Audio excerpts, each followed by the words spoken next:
Bonjour tout le monde, ravi de vous retrouver pour cette nouvelle vidéo. Je vous ai trouvé le résultat d'une étude, d'une enquête sur le site Tour Hebdo qui date du 26 mars 2024. Le titre est le suivant: Voyageurs français, tendances et chiffres clés du tourisme en 2024. C'est hyper important pour vous en tant qu'exploitante, exploitant de gîtes, de chambres d'eau principalement. L'étude a été menée en janvier 2024 auprès de 1500 personnes âgées de plus de 18 ans en France par la société Interface Tourism Insight. Elle nous donne beaucoup d'informations. Première catégorie d'informations que je vous partage, c'est autour de l'inflation. Comment l'inflation impacte les séjours des Français. On apprend que 40%, légèrement plus, 40,7%, affirment que leur budget vacances restera intact en 2024 par rapport à 2023. Pas plus, sachant qu'entre 23 et 24, il y a eu de l'inflation. Donc ils vont partir sur un budget équivalent à l'année dernière pour 2024, alors qu'encore une fois, il y a eu de l'inflation de manière globale sur à peu près tout. 38%, et c'est la mauvaise nouvelle, va avoir tendance à réduire le budget vacances. Et donc, vous faites les mathématiques, 20 et quelques pourcents peut-être va augmenter un peu le budget pour que l'inflation, voire dépasser l'inflation. Donc, pensez aux politiques de prix. Est-ce que je suis trop cher, pas assez cher, quel est mon coût de revient?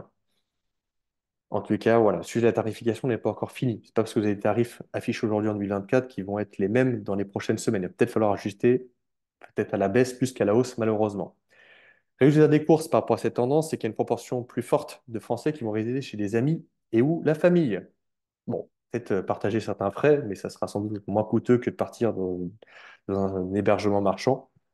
43% tout de même, c'est important, vont sans doute privilégier ce type de tourisme contre 26% en 2022. Donc c'est quasiment doublé en l'espace de 2 ans. Ensuite, il y a un résultat autour des moyens de transport utilisés. Voiture sans aucun doute et sans aucune surprise en numéro un. Le train fait une belle percée tout de même, malgré que ça soit cher, malgré que ce soit pas pratique.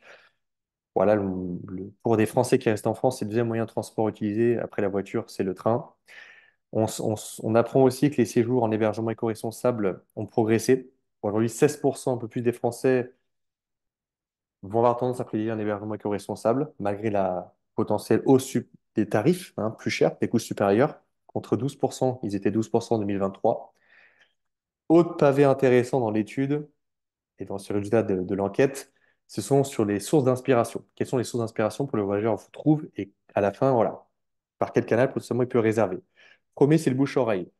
Et pas digital, pas viral, c'est ce que peut dire votre cousine, votre sœur, votre frère ou un couple d'amis. Voilà, c'est amis, famille, mais ils peuvent vous dire par la voix, par un email, par un WhatsApp, par un petit message sur Facebook. Ensuite, le site d'avis en ligne, TripAdvisor et Google My Business. Troisième, les agences de voyage en ligne, Booking, Airbnb, Expedia, Le Bon Coin, notamment.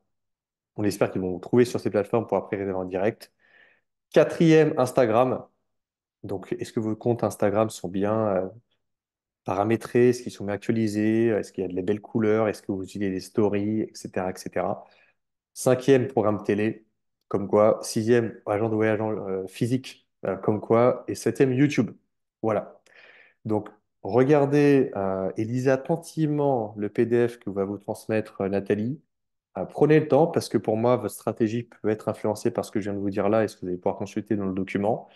Année 2024, année olympique, année où il y a encore beaucoup trop d'offres touristiques, notamment des bébés de tourisme déclarés, pas déclarés, des chambres d'hôtes qui font petit déjeuner en supplément. Bon, je vois ça de plus en plus, des choses un peu étranges, hein, pas totalement légales. Et donc, oui, il faut vraiment vous démarquer par rapport à un contexte inflationniste de surcroît, géopolitique compliqué, etc., etc. Voilà, je vous salue amicalement, je vous dis à bientôt pour une prochaine vidéo et bonne lecture. Ciao, ciao.